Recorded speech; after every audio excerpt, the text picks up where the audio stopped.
Hello everyone, friends. On the Valer channel, today I will show you how to find the password from Discord. There are two ways to do this. There are three of them on the phone.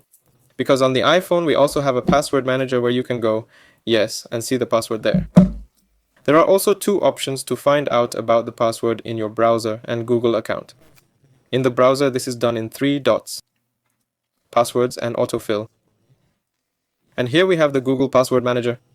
And here may be the password to your Discord.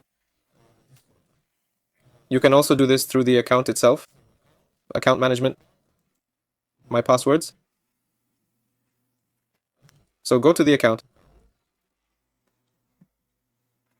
That's it. I clicked in the wrong place. Here's a password manager. This is where your passwords will also be. Other browsers, such as the Edge browser, also have this feature. It is located in the settings, passwords, and accordingly the password manager. That's it. That's all. Valor was with you. Subscribe to the channel. Goodbye, everyone.